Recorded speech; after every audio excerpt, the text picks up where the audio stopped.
Bienvenidos a la Escuela de Capacitación Bíblica de la Iglesia Cristiana Renacer. Estamos llevando adelante el estudio bíblico. ¿Qué dice la Biblia acerca de? Muy importante para nosotros, cristianos, bíblicos, que basamos nuestra enseñanza en lo que dice la palabra de Dios. Y siempre tenemos que recurrir a la palabra para saber si realmente todo lo que creemos, lo que escuchamos, lo que procesamos a través de nuestra enseñanza justamente está en la Biblia. Por eso es tan importante esta materia. La palabra del Señor nos recuerda que no es solo un versículo bíblico que hace a la doctrina, la enseñanza o que yo puedo vivir por un solo versículo. Realmente tengo que alimentarme de toda la palabra de Dios, porque me trae equilibrio, porque me trae entendimiento, tengo una visión holística y global de todas las cosas según la perspectiva de Dios. Desde allí es que decimos, Salmo 119, 160, la suma de tu palabra es la verdad. Así que la verdad no es solo un versículo, un pasaje que no tiene contexto, sino es la suma de toda la palabra de Dios que hace a la verdad de Dios. Hay muchas enseñanzas actuales que no estamos seguros qué es realmente lo que dice la Biblia. Entonces la analizamos objetivamente, tratamos de entender esos conceptos y después decir, bueno, según la Biblia, ¿qué dice y qué no dice? Esa es la perspectiva de nuestra materia acerca de todos los temas que estamos desarrollando. Puede haber muchas especulaciones en cualquier enseñanza, ¿no? De pronto una persona empieza a explicar acerca de sus experiencias, lo que le ha pasado, y es claro, difícil de contrarrestar a alguien que, uno tiene que creerle, pero no siempre podemos estar tranquilos y seguros de que lo que estamos recibiendo está siendo totalmente objetivo y viene de parte de Dios, todo eso. Por eso siempre vamos a la palabra. Por eso Pedro dice, tenemos la palabra profética más segura. Más allá de mi testimonio, dice Pedro, es lo que dice Dios en su palabra. De esa manera entonces uno puede trazar bien la palabra de verdad. La Biblia es superior a cualquier persona, a cualquier líder, a cualquier persona que se ponga diciendo yo digo esto. La verdad es que solamente la palabra de Dios es que puede trazar la última palabra de la enseñanza acerca de quién es Dios, qué dice Dios y lo que ha trazado para su pueblo, cuál es el plan maravilloso del Señor. Hay muchas enseñanzas actuales también que tienen base bíblica, pero hay muchos versículos que no están bien interpretados. Y eso puede generar conclusiones que no sean del todo acertadas. Es importante trazar muy bien la palabra de verdad, como dice Pablo a Timoteo, y para ello entendemos que hay leyes de hermenéutica. Por ejemplo, la Biblia se interpreta a sí misma y debemos encontrar esa interpretación dentro de la palabra de Dios. Tenemos pasajes paralelos, tenemos contexto, tenemos que entender diferentes estilos literarios de la Biblia, tenemos que entender la profecía. Hay muchas cosas que debemos considerar para interpretar correctamente la palabra de Dios. Y la verdad es que cada vez que escuchamos una enseñanza, todos debemos tomar una decisión. ¿La acepto tal cual escucho o la voy a filtrar a través de la palabra de Dios? Eso hacían los hermanos de Berea. Y el apóstol Pablo estaba bien contento por estos hermanos porque a pesar decían, no queremos solo escuchar lo que dice Pablo, queremos verlo en la Biblia. Entonces estudiaban la palabra de Dios y de esa manera tenían el conocimiento correcto, profundo y aún más allá de lo que se le había dicho, porque la palabra de Dios es la revelación de Dios. Y en ella está justamente lo que dice el Señor Jesucristo, cuál es la verdad para nuestras vidas, regla de fe y conducta para todo creyente. Así que vamos a estudiar cada uno de estos temas y lo vamos a hacer objetivamente y vamos a ver qué dice la Biblia con respecto a este tema. Si tienes alguna pregunta, puedes enviarla a pastoricre@gmail.com y ahí en breve te estaré respondiendo cada una de esas preguntas. Hoy vamos a estudiar un concepto que se ha escuchado mucho en torno a las iglesias evangélicas y es el concepto de maldiciones generacionales. Lo hemos escrito aquí, maldiciones generacionales, hemos hecho un gráfico para entender lo que dice la Biblia, la perspectiva de todo este tema. Conozco este tema desde hace casi 27, 28 años, un poquito más fue donde apareció esta enseñanza, y a partir de ahí siempre buscando la base bíblica, buscando lo que dice Dios, buscando lo que dicen los versículos bíblicos, cómo interpretarlo cada uno de ellos, para que podamos tener la enseñanza correcta. Así que no te voy a contar algo que no sepa, no te voy a decir algo que no haya visto la experiencia, que aplicada a la palabra de Dios, y también yendo a la palabra, a los originales, a investigar acerca de cada uno de estos temas. Algunos predican, algunos hasta escriben libros que se venden mucho, son muy populares en nuestras librerías, y que dicen que los creyentes pueden llegar a alcanzar el éxito y desarrollarse plenamente en su vida, su familia y sus próximos hijos, cuando sean cortadas las maldiciones que los atan. ¿Qué significa eso? Inclusive ellos mismos organizan encuentros para quitar esas maldiciones, tanto a cristianos como a no cristianos. Ahora, el punto de todo esto es, ¿de qué se trata? ¿Qué dice la Biblia? Vamos a estudiar, a ver cuál es la enseñanza y qué es lo que dice la Biblia con respecto a este tema. La enseñanza de las maldiciones generacionales se basan en 4 versículos bíblicos que se encuentran en el Antiguo Testamento, en el libro de Éxodo, Número y Deuteronomio, acerca del tiempo donde el Señor establece la ley para el pueblo de Israel, la ley para todo aquel que quería conocer a Dios y obedecerlo, y que Dios decía cómo deberían acercarse a Él. Así que en esa ley Dios da los 10 mandamientos, que usted me imagino que ya lo debe conocer, y en ese contexto, en Hechos 25, dice, no te inclinarás a ellas, hablando de las imágenes, ni las honrarás, porque yo soy Jehová tu Dios, fuerte, celoso, que visito la maldad de los padres sobre los hijos, hasta la 3ª y 4ª generación de los que me aborrecen. Ha llamado la atención esto, ¿no? Que Dios visita la maldad de los padres sobre los hijos hasta 3ª y 4ª generación. Éxodo 34:7 vuelve a decir una oración de Moisés que dice, Dios que guarda misericordia a millares, que perdona la iniquidad, rebelión y el pecado, y que de ningún modo tendrá por inocente al malvado, que visita la iniquidad de los padres sobre los hijos y sobre los hijos de los hijos hasta la 3ª y 4ª generación.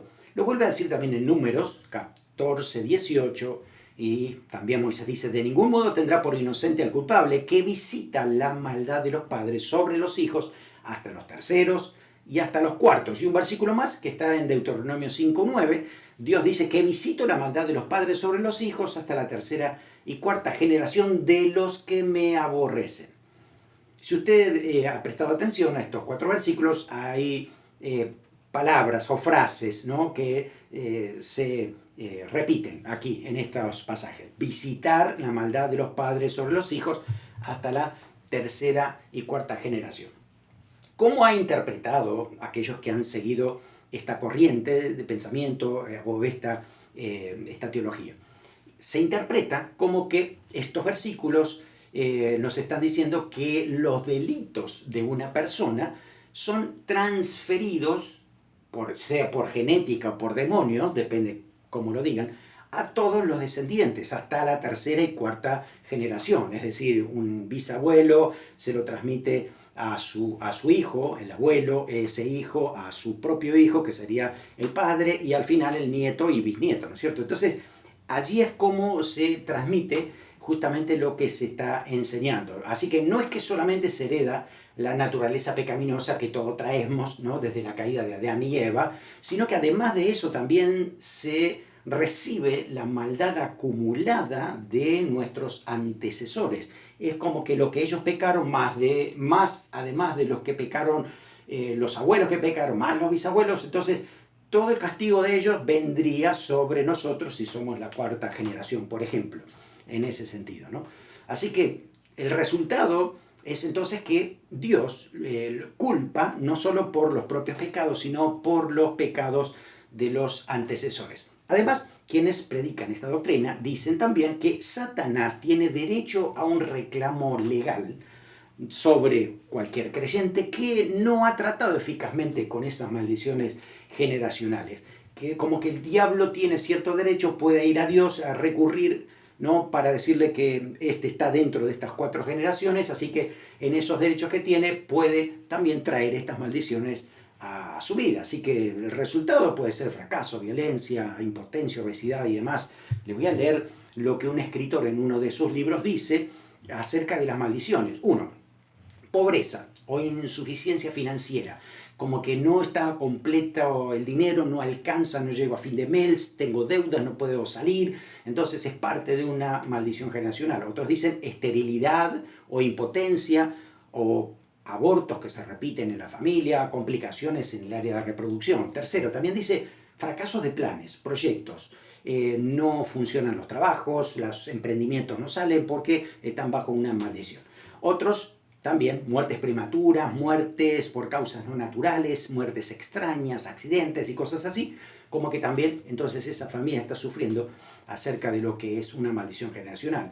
Puede ser enfermedades, puede ser dolencia, afecciones crónicas, hereditarias, también vidas con traumas, que se va de una crisis a otra, se entra en una depresión y no se puede salir, también quebrantos mentales, emocionales, dicen que tiene que ver con maldiciones generacionales, ruptura de relaciones de familia, inclusive divorcios, cuando vemos que se repite en la familia divorcio tras divorcio, los hijos, los nietos, los bisnietos, que esto sería una maldición familiar entre ellos, y obstáculos espirituales para no escuchar la voz de Dios, no poder percibir la presencia del Señor, no entender bien la Biblia, no poder concentrarse en la oración, no tener dones espirituales, que todo esto pasa porque es una maldición generacional.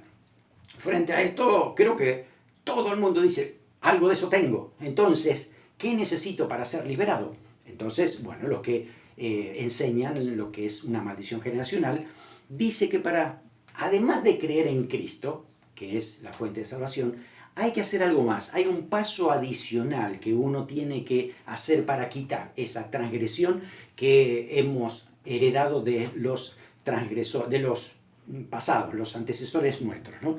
Así que esto consiste en establecer una lista de pecados de los antecesores hasta, contando cuarta generación, hay que confesar esos pecados y a través de oraciones, declaraciones, vas a romper esa maldición. Declaraciones como cancelo, rompo, quiebro y demás, frases así como que uno lo establece directamente, ¿no?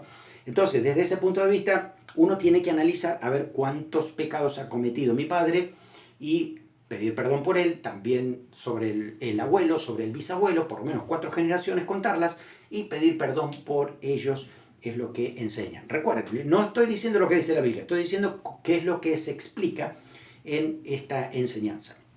Ellos dicen que hay que hacer también liberación, porque los demonios pasan de una generación en otra. Así que los demonios que habían atormentado a mi bisabuelo, siguió con mi abuelo, siguió con mi padre y también me está atormentando a mí. Así que el mismo demonio se va pasando de generación en generación y eso también tiene que ver con maldiciones generacionales, ¿no?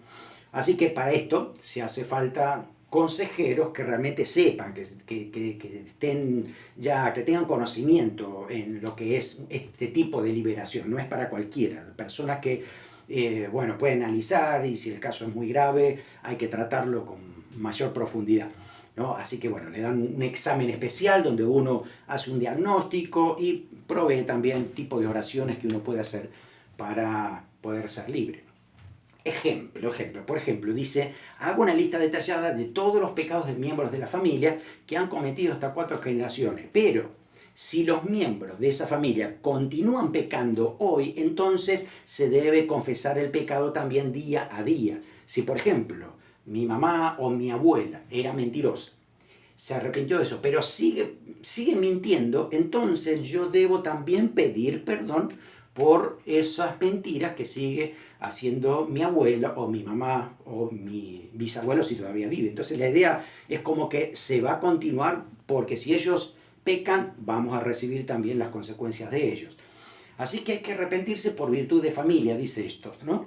Además, después de confesar todos esos pecados, dice, renuncie en nombre de Jesucristo a cualquier reclamo de Satanás sobre su vida. Es como que uno tiene el derecho de reclamar y renunciar a que esto no pase por la propia vida y, bueno, dedicar tiempo para alabar al Señor. Ahora, también, fíjese esta frase que dicen, el Señor le revelará nuevas libertades en los días que siguen. Es decir, esto significa que las libertades son paulatinas y son por etapas, y uno nunca sabe realmente cuál sería el final, ¿no? Se vuelve un poco interminable esto de poder repetir, ¿no? Y poder darnos cuenta cuáles son los pecados de nuestros ancestros. De repente algunos ni siquiera lo conocemos, así que hay que investigar de manera profunda con algunos otros parientes y demás. Se vuelve complejo todo esto, ¿no? Ahora, la pregunta es ¿por qué esta enseñanza ha proliferado tanto en las iglesias evangélicas? Mira, en la mayoría de las culturas hispanas se consulta mucho a brujos, a santeros, muchos en su vida pasada antes de Cristo han pedido ayuda para que los solucione problemas de salud, como el curandero, o relaciones rotas, hacerle algunos hechizos o venganzas, inclusive deshacer maldiciones, ¿no? Hay muchos que dicen, tengo un mal, ¿no? Y este mal me acoja, así que acuden a ellos para poder ser liberados. Así que haber vivido un poco de todo esto en esos ambientes condiciona muchas veces la fe de muchos cristianos. Piensan que de esas ciertas historias todavía le está repercutiendo a ellos mismos en la actualidad, ¿no? Ahora, ¿qué es maldición? Cuando uno va a una cuestión cultural, ¿no? Si lo vemos acerca de qué dicen los compañeros de trabajo, qué dice la gente que no conoce al Señor, fuera de la Biblia, ¿qué se dice? ¿Qué es una maldición? Bueno, vayamos a Wikipedia. A ver, ¿qué dice Wikipedia? Dice, una maldición es la expresión de un deseo maligno dirigido contra una o varias personas que en virtud del poder mágico del mago o del practicante logra que ese deseo se cumpla. Para revertir o eliminar una maldición se denomina a veces remover o romper, ya que el hechizo tiene que ser disipado y suele requerir elaborados rituales y oraciones. El concepto entonces que hay de maldición a nivel secular es que es un hechizo, que es una nube extraña, que es una energía mala, una mala onda, ¿no? Que llega a la vida de una persona y hace que todas las cosas le vayan mal, ¿no? Entonces parece que fuera algo externo a nosotros. Y cuando un creyente toma esto, ¿no? Y le cree a todo esto, entonces le atribuye todo esto al diablo mismo, ¿no? Diciendo que justamente es el diablo que está atacando. Es verdad que el diablo ataca, y esto lo sabemos, y sabemos que todos los días el diablo está tratando con sus demonios de atacarnos de manera continua, ¿no? Para poder hacernos pecar. Pero que venga de generación en generación repetidamente es diferente lo que se está enseñando aquí. Ahora, la pregunta clave que tenemos que hacernos es, ¿qué significa maldición en la Biblia? ¿No? Porque si decimos que hay maldiciones generacionales sobre los cristianos, estamos diciendo que debe estar en la Biblia, ¿no? Así que cuando vamos a la palabra de Dios, la enseñanza que tiene alguna base bíblica, pero hay que interpretar correctamente el pasaje, es que Dios le dijo a Moisés, en primer lugar, que escribiera la ley. Así que bueno, hemos hecho un gráfico aquí para entender muy bien este proceso, ¿no? Así que Dios siempre ha dado bendición a sus hijos, y esto es eterna bendición. Pero algo sucedió en un momento. Sucedió el pecado original, la caída de Adán y Eva, que decimos, ¿no? Entonces, por esa caída, es que hay una maldición en la naturaleza. La naturaleza está corrompida. Existe la cadena alimenticia que no estaba antes de la caída del hombre. Hay enfermedades, espinos, cardos, dolor, angustia. La tierra está maldecida. De hecho, también el apóstol Pablo dice en Romanos que esta naturaleza espera la redención, ¿no? Así que esto es la maldición que hay en la naturaleza por el pecado original. Por eso es que nos enfermamos, por eso las cosas no están bien, muchas veces nos deterioramos. Así que eso es parte de lo que comenzó, ¿no? Maldita será la tierra por... Ahí hay una forma de expresión acerca de lo que es la maldición. Pero no es el enfoque que tiene que ver con maldiciones generacionales. El enfoque que se hace es a través de la ley de Moisés. Es decir, Dios con la ley da que si vas a obedecer la ley, te va a ir bien, vas a tener bendición. Entonces, si tú sigues aquí en lo que es la obediencia, por obediencia a la ley, a la palabra de Dios, vas a estar en bendición. Pero si tú desobedeces a la palabra de Dios, entonces vendrá la maldición, es decir, castigo por esa desobediencia. Entonces, desde ahí es el enfoque, ¿no? La ley de Moisés. Entonces, la frase que decían era: visita la maldad de los padres hasta la tercera y cuarta generación de los que me aborrecen. La pregunta es, ¿qué significa visito? Porque visito no es maldecir. Visitar, la palabra hebrea visitar, significa supervisar, y si algo está bien, corregir o castigar. Así que cuando el Señor visita la maldad, está viendo a ver cuál es el comportamiento, y a partir de ahí entonces castiga o no castiga en el momento que Dios cree oportuno. ¿Qué significa que visita la maldad? ¿Qué es la maldad? Significa perversidad, el mal moral, la falta, la iniquidad, el delito, el pecado. Lo que se hace fuera de la voluntad de Dios, exactamente es eso. Además, cuando el Señor dice que trae ese castigo, ¿no?, sobre esas personas, es sobre los que le aborrecen. La palabra aborrecer significa aversión, algo contrario, el que es enemigo de Dios, el que menosprecia a Dios, el que odia a Dios. Así que la persona que aborrece a Dios es la que está bajo este tratamiento, este castigo. Así que fíjese que aquí no dice maldición, pero en Deuteronomio Dios sí lo explica, ¿no?, diciendo que la desobediencia a la ley trae la maldición o castigo. Así que maldición significa castigo. He estudiado todas las palabras hebreas y griegas que hay de maldición en la Biblia. Encontré 14. Una de ellas es la que nos va a interesar hablar a nosotros, porque hay muchas, un panorama muy amplio de esta palabra. La que se está diciendo aquí es esto, ¿no? La palabra es la palabra kelalá, que significa vilipendio o desprecio, denigración grave, una sentencia de Dios por algo que a él no le ha gustado, ¿no? Por ejemplo, en Deuteronomio 11:26, aquí está esa palabra que dice: he aquí yo pongo hoy delante de vosotros la bendición y la maldición.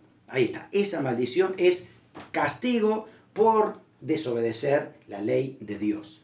Hay otras palabras como arar, la palabra que significa abominar, ala, que significa imprecación, está la palabra mera, que significa execración, está la palabra shewa, que significa que algo se jura, está la palabra bejalá, está ta'ala, que significa imprecación, jerem, como encerrado en una red,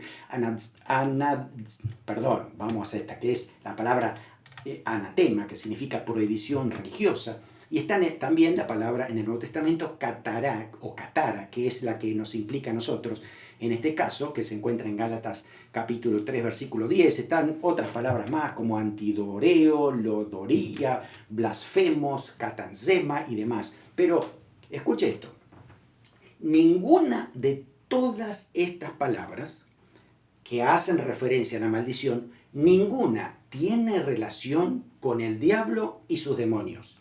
No pasa por el diablo. No hay ningún versículo hablando de maldición que tiene que ver con el diablo. De hecho, más bien tiene que ver con Dios, lo que Él ha establecido. El castigo viene de Dios, no viene del diablo. Dios es el que establece que si una persona no obedece su ley, sufrirá las consecuencias. Y si usted lee allí Deuteronomio, va a encontrarse que si te apartas de Dios, entonces Dios permitirá que las naciones vecinas vengan al pueblo a castigarlo. Te van a robar, vas a tratar de sembrar y se lo van a llevar. Yo voy a cerrar el cielo, dice Dios, y no va a haber lluvia. Todo esto, ¿por qué? Porque te apartaste de mí, porque sigues a la idolatría y al paganismo, entonces vas a recibir las consecuencias de eso. Así que consecuencia, castigo, es lo que significa maldición. No es que viene el diablo y sus demonios trabajando sobre lo que Dios había estipulado. Bien, importante esto. Así que estas palabras significan castigo de Dios decretado contra el pecado. Ahora, la bendición o maldición,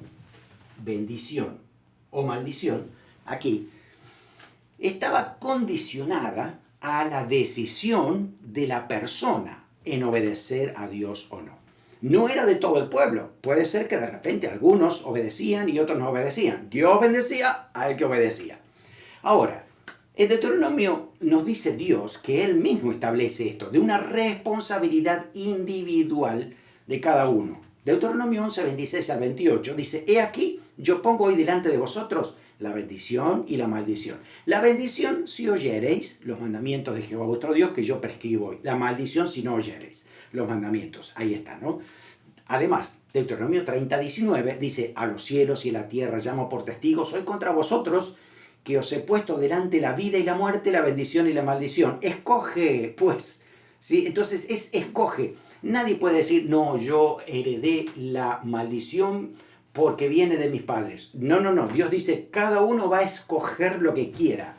Así que primera, segunda, tercera y cuarta generación serán castigados cada uno si aborrece a Dios, ¿no? en su conducta. ¿Qué han hecho ellos?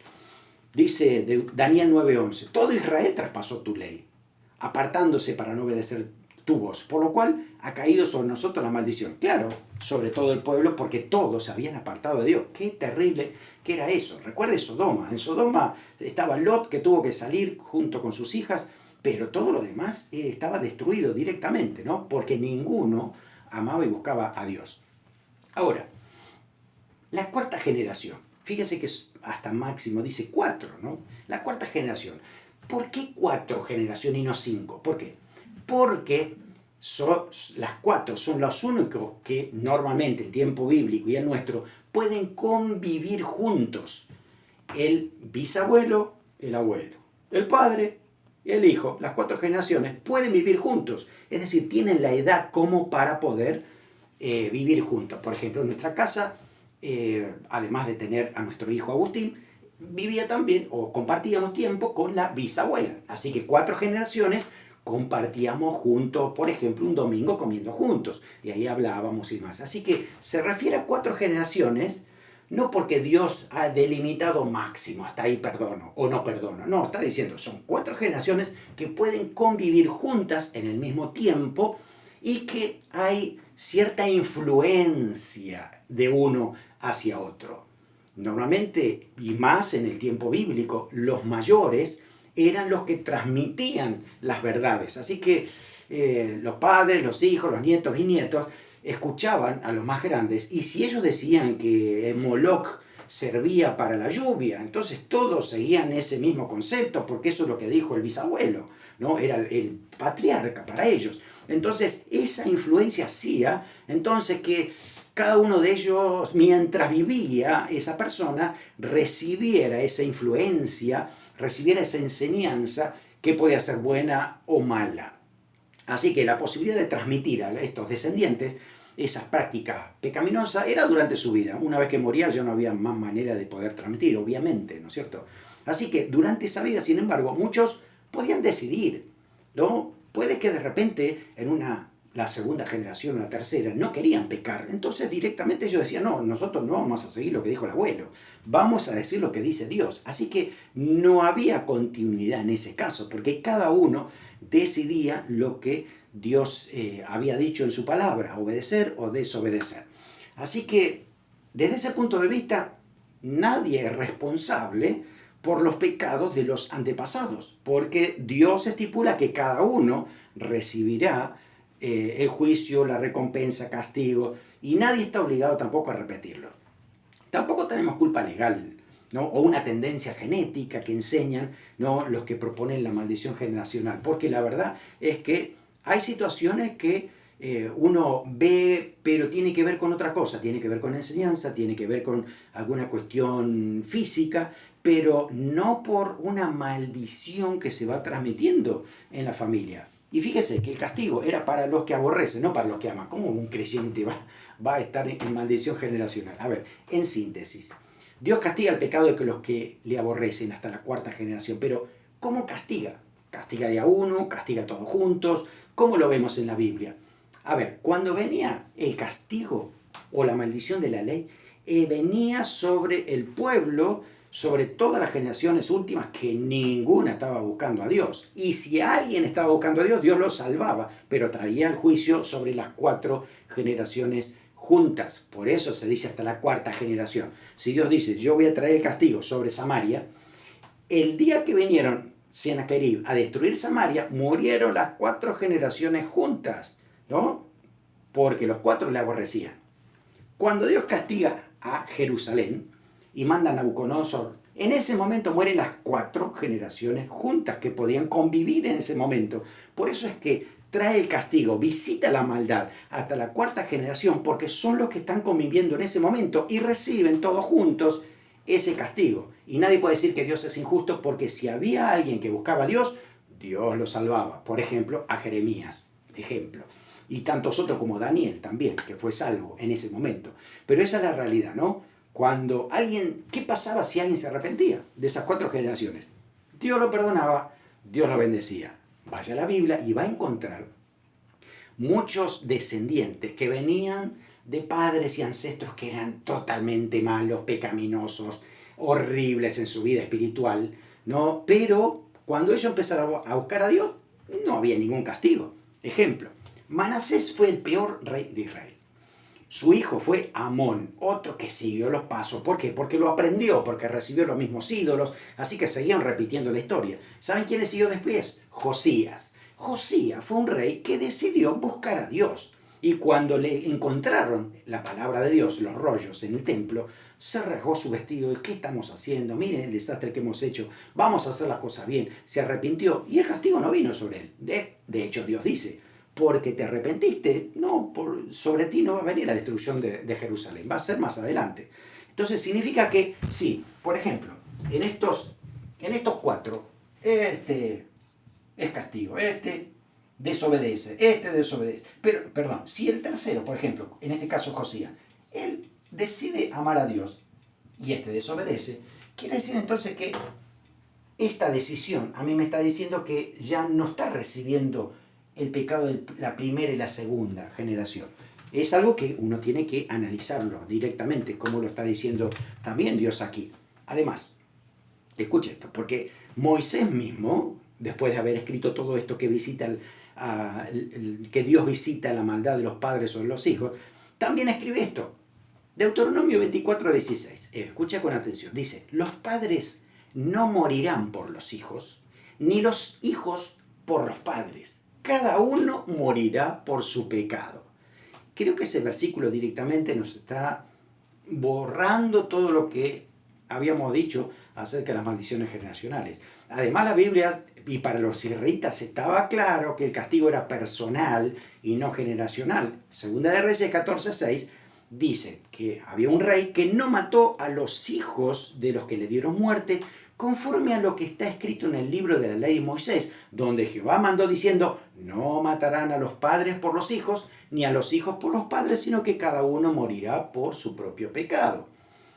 Cuando vamos más adelante en la historia del pueblo de Israel, encontramos que algunos empezaban a tomar esta idea de que no, nosotros no estamos bien por culpa de nuestros padres, miren lo que ellos hicieron, nosotros ahora recibimos el pecado, recibimos el castigo, las consecuencias y demás. Entonces, allí también Dios se encarga de hablarle a Ezequiel en capítulo 18, versículo 1 al 4, dice, vino mi palabra de Jehová diciendo, ¿qué pensáis vosotros, los que usáis este refrán sobre la tierra de Israel, diciendo, los padres comieron las uvas agrias y los dientes de los hijos tienen la dentera? Es decir, ellos disfrutaron las uvas y nosotros tenemos los dientes manchados por esas uvas.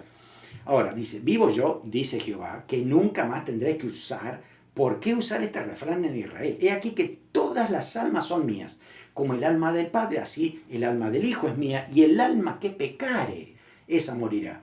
No es los padres por los hijos, no es los hijos por la acumulación de los padres, cada uno, dice, morirá por su pecado. Ahora, ¿qué significa esa frase de que los padres comieron las uvas agrias y los hijos tienen la dentera? Pues vamos a misma Biblia y logramos esa interpretación por lo que dice la misma Biblia. Jeremías, profeta contemporáneo a Ezequiel, dice lo siguiente, el capítulo 31, versículo 29-30. En aquellos días no dirás más, los padres comieron las uvas agrias y los dientes de los hijos tienen la dentera, sino que cada cual morirá por su propia maldad. Ahí está la solución.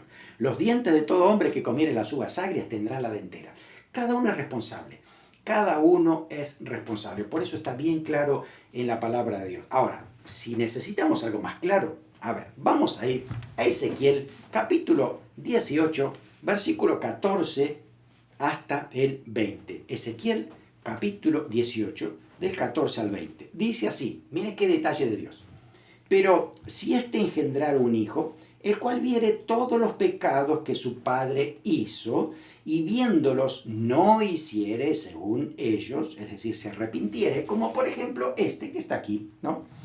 Entonces dice, no comiere sobre los montes, ni alzare los ojos de la casa de Israel, la mujer de su prójimo no violare, ni oprimiere a nadie, la prenda no retuviere, ni cometiere robos, al hambriento diere su pan, y cubriere con vestido al desnudo, apartare su mano del pobre, interés y usura no recibiese, guardase mis decretos y anduviese mis ordenanzas, este no morirá por la maldad de su padre, de cierto vivirá. Su padre, por cuanto hizo agravio, despojó violentamente al hermano e hizo en medio del pueblo lo que no es bueno, y aquí él morirá por su maldad. Y si dijeren, ¿por qué el hijo no llevará el pecado de su padre? A ver, para los que dicen maldiciones generacionales, esta es la pregunta. ¿Por qué el hijo no llevará el pecado de su padre?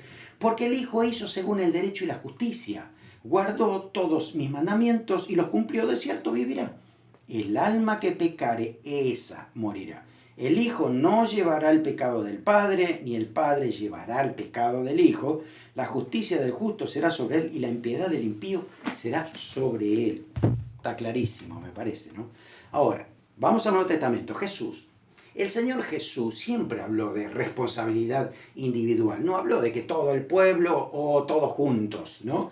No, inclusive a veces los discípulos tenían esta idea del paganismo, ¿no? De que sí, los dioses paganos se enojaban y traía una maldición y por eso teníamos que hacerles ofrendas para dejarlos contentos, ¿no? Y de repente eso por ahí se había pegado un poco en el pueblo. Ah, por el pecado es que viene todo este castigo, ¿no? El pecado de los padres. A ver, Juan 9, 1 al 3 dice que al pasar Jesús vio a un hombre ciego de nacimiento. Y le preguntaron sus discípulos diciendo, Rabí, ¿quién pecó? ¿Este o sus padres para que haya nacido ciego? Respondió Jesús, no es que pecó este ni sus padres, sino para que las obras de Dios se manifiesten en él. Fíjese, el Señor, ni la culpa ni el pecado están sobre él, ni que podía ser heredado. Es una cuestión no de castigo por desobediencia, sino un problema de maldición en la naturaleza, ¿sí? Porque la verdad es que el sufrimiento en esta naturaleza que está caída del pecado de Adán y Eva hace que tengamos situaciones en nuestro cuerpo que tienen que ser restauradas, ¿no es cierto? Además Jesús, a los que venían a él, por ejemplo, una mujer pecadora, dice, vete y no peques más.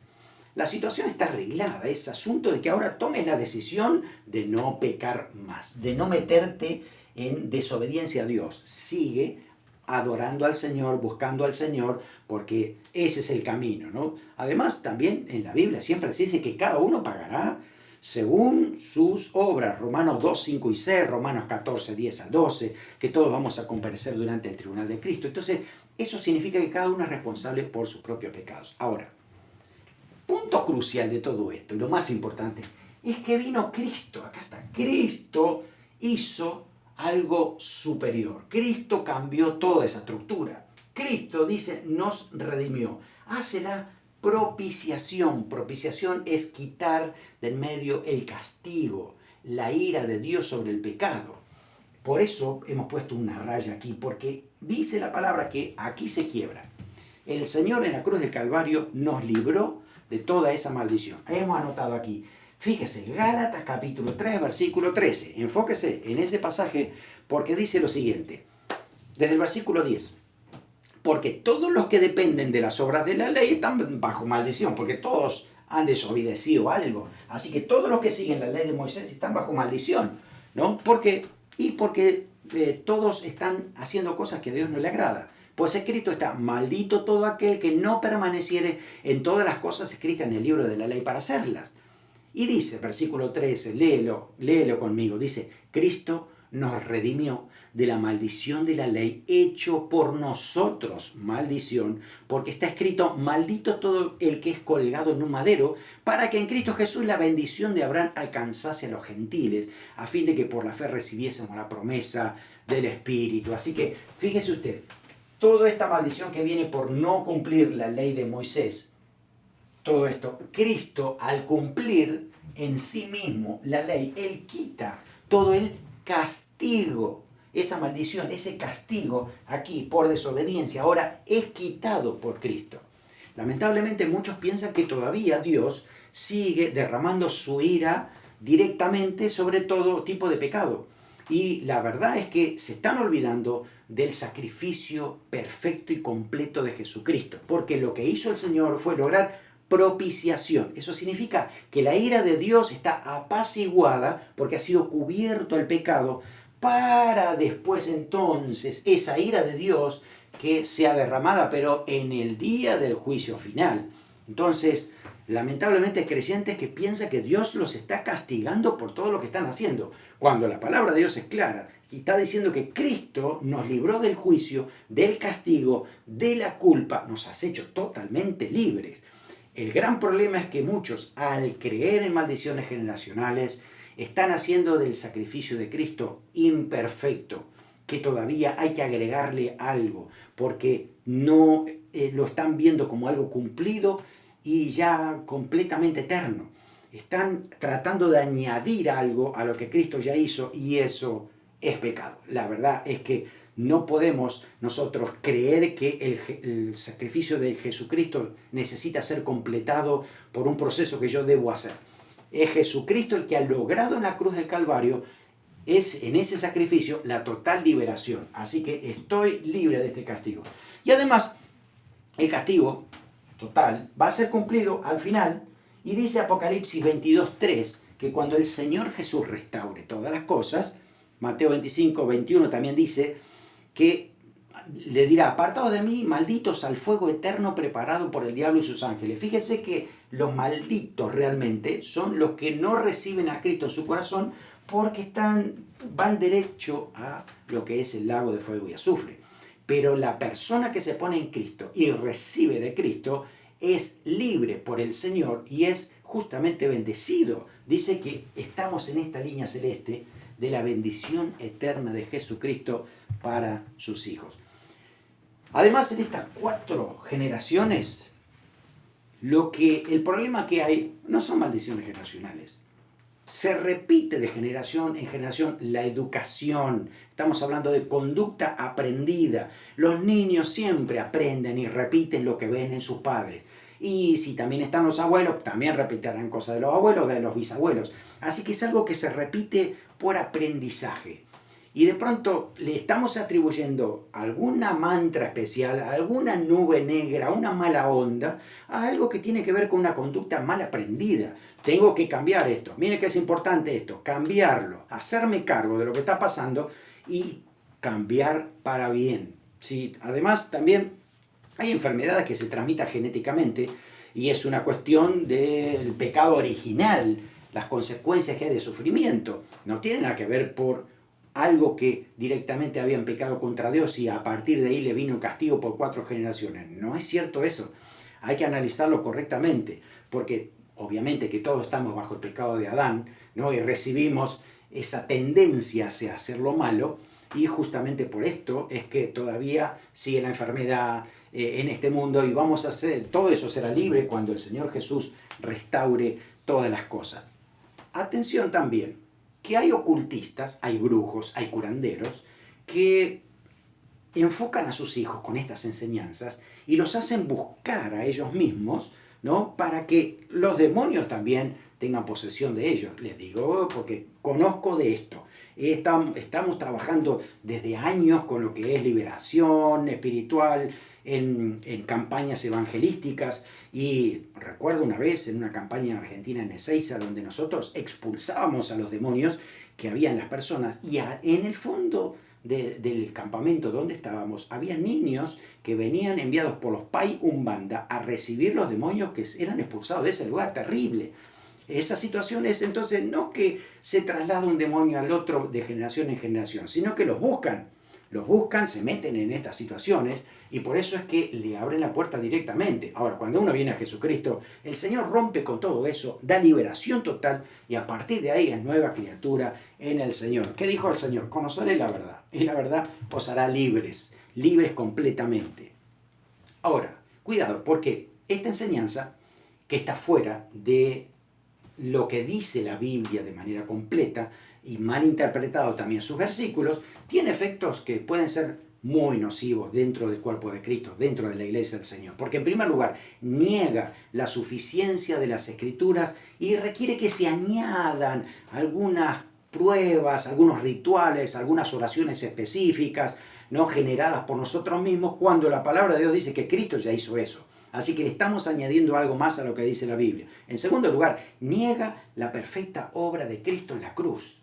No puedo añadir nada al sacrificio perfecto del Señor. Si yo creo que yo le voy a añadir porque, al Señor le faltó también liberarme de las maldiciones generacionales, por eso voy a añadir oración, me estoy equivocando y estoy siendo realmente estoy haciendo una herejía de lo que Dios realmente ya estableció en la palabra. En tercer lugar, termina siendo un evangelio diferente, y cuidado, porque Gálatas dice que esos evangelios, entre comillas, ¿sí?, terminan siendo anatemas, separados, ¿no?, apartados, van a ser destruidos directamente, lo que dice la palabra. Cuarto lugar, niega la enseñanza bíblica de la responsabilidad personal. Claro, es fácil decirle, no, es culpa de mis padres, de mis abuelos.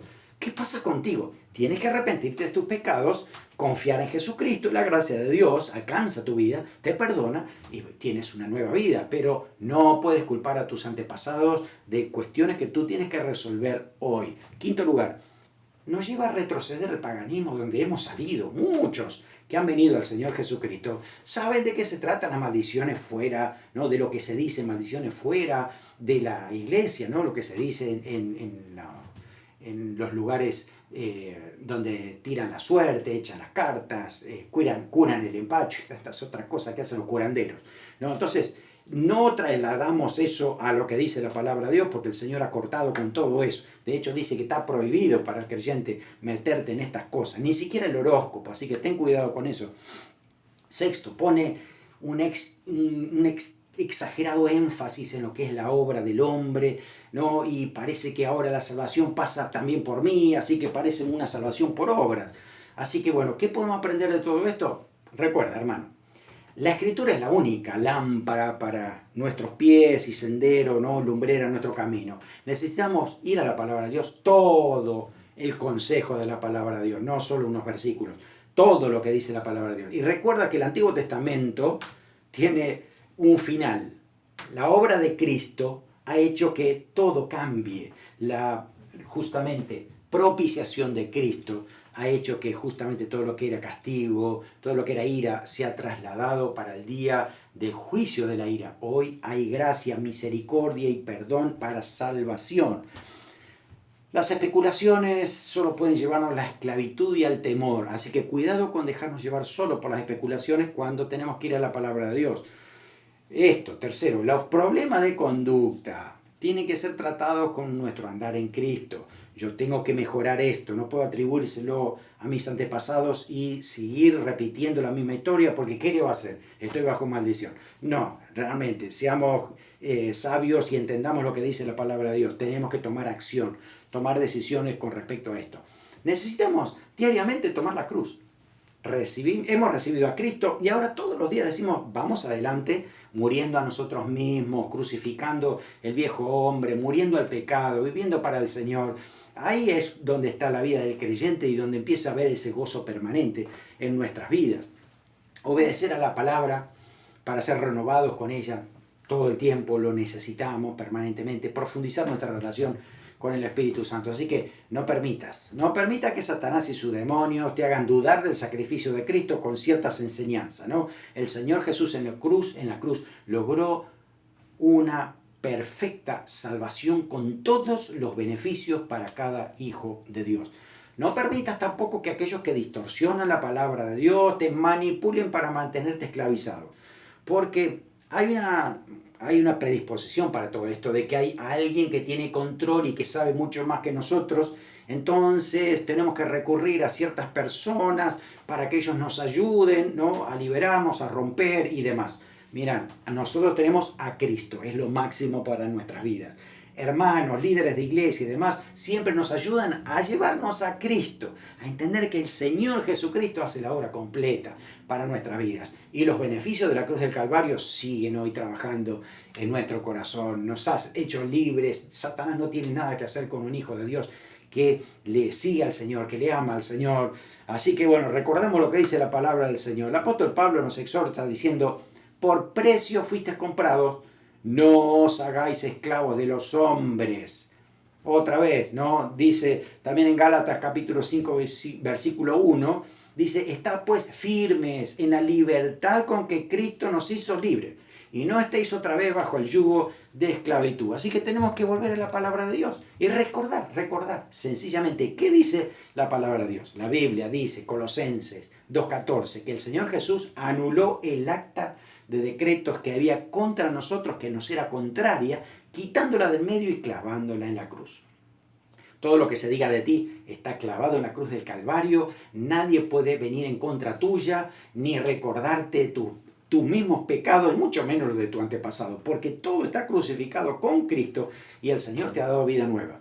También la Biblia dice en Hechos 3:19, así que arrepentíos y convertíos para que sean borrados vuestros pecados. No hay otra cosa, es eso. Arrepentidos y convertidos para que sean borrados vuestros pecados, para que vengan de la presencia de Dios tiempo de refrigerio, aleluya. Eso es lo que necesitamos, esa alma saturada de la presencia del Señor, la paz del Señor que viene por esa relación con Él. Y además 2 Corintios 5:17 dice: si alguno está en Cristo, nueva criatura es, presente. Las cosas viejas pasaron, y aquí todas son hechas nuevas. Esa es la realidad que vive un hijo del Señor que le cree a la palabra de Dios, porque ha tomado el sacrificio del Señor Jesucristo de manera total, completa y perfecta para nuestra vida. Así que salvos por el Señor, redimidos por su gracia, vivimos en la bendición de ser hijos de Dios comprados con la sangre de Cristo. Oramos: Señor, gracias por tu palabra, gracias porque es la luz para nuestro andar diario. Gracias porque tú nos muestras a través de tu palabra que nosotros ahora andamos en nueva vida, que tú, Señor, has perdonado todos nuestros pecados y nos das una vida eterna contigo. Señor, guárdanos de toda tergiversación de la palabra, ayúdanos para estar claros con la sana doctrina, a poder vivir de acuerdo a tu palabra y darte gracias porque en ti somos benditos. Todo creyente está bendecido por la gracia del Señor. Está bendecido hacia la eternidad porque vamos a reinar con Cristo, Señor, y nos vamos a gozar con una eternidad contigo y tu iglesia.